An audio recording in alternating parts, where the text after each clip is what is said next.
My name is Kunle Obijimi. I'm a chartered insurance practitioner as well as a barrister of the Supreme Court of Nigeria.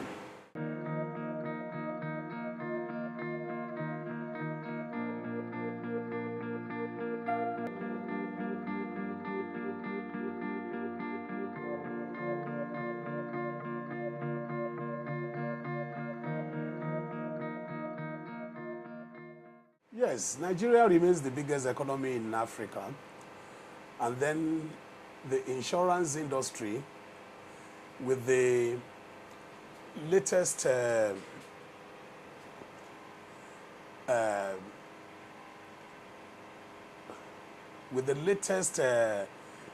actions being put in place by the National Insurance Commission, which is the regulatory authority of the insurance industry, I want to believe that the insurance companies in the industry are very viable, because the minimum capital base of a composite insurance company, that is an insurance company that underwrites both life and non-life, is 5 billion naira, while that of a general business or non-life underwriting firm is 2 billion, and that of life is 3 billion. So if an insurance company is doing the two together, that means 5 billion naira minimum. And if it's doing one, either life, 3 billion, and non-life, 2 billion. So I want to believe with that minimum capital base, the insurance companies in Nigeria are adequately funded and with the capital base.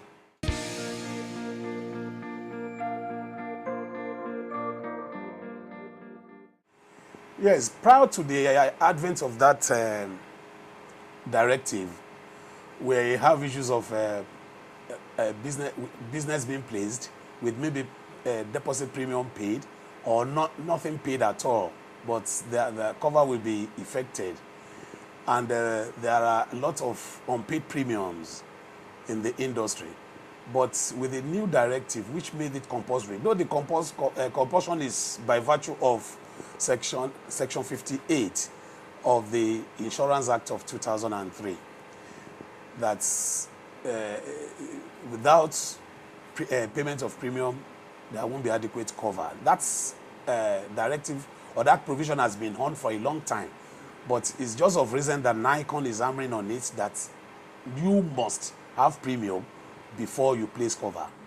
And I want to believe that with that, the issue of unremitted premiums or premium not being paid is a thing of the past, because for you to have your insurance in place, you must have paid the premium due, either to the broker or directly to the insurance company.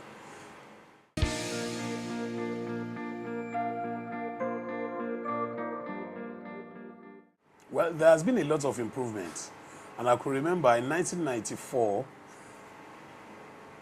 with some new generation insurance coming on board, there have been a lot of advertisements.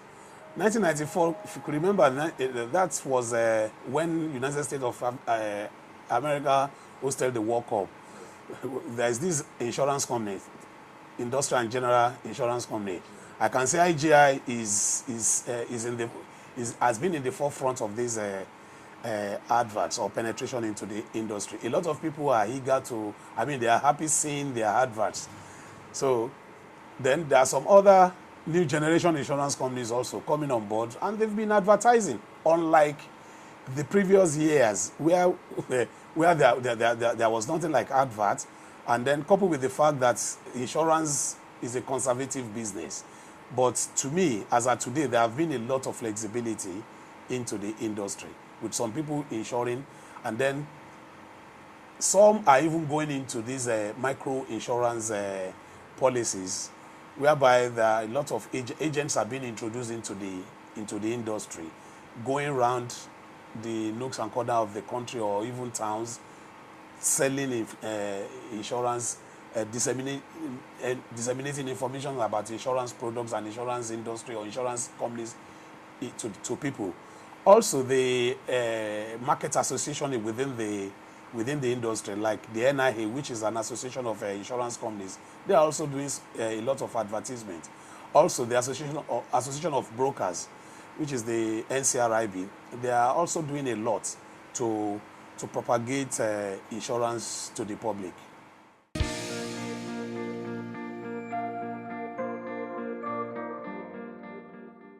Coupled with the enactment of this national pension, the Pensions Reforms Act 2004, which has just been repealed with another one now. You know, that act made it mandatory that employers of labor, if you are an employer of labor with minimum of five employees, you are bound by the law to have group life assurance cover for your staff.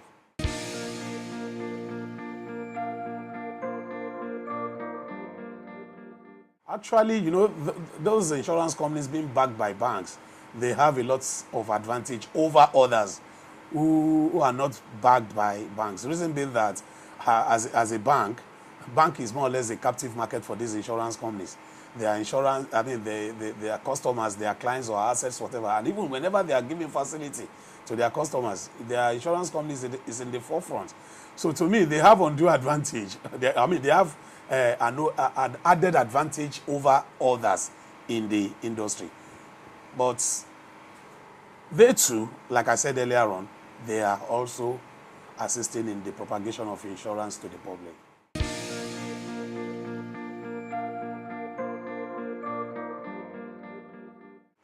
Well, insurance industry, when we are talking of the viability, though we are not there yet, but very soon we'll be there.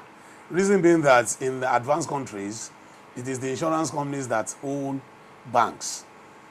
But the reverse is the case here in Nigeria. It is the banks that are funding or are promoting insurance companies. Also, in the olden days, most banks, they ran after insurance companies for funds, to place fund with them. Most especially this pensions fund. But right now, the pensions has been reformed.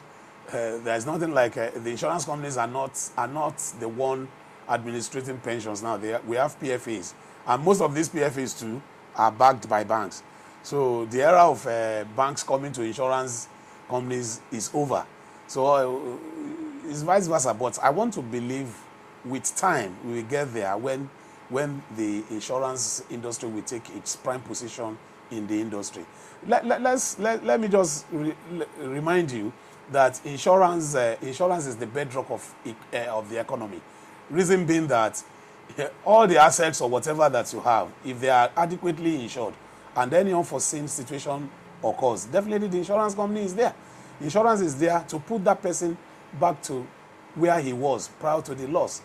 So to me, either in the financial sector, manufacturing sector, insurance is key.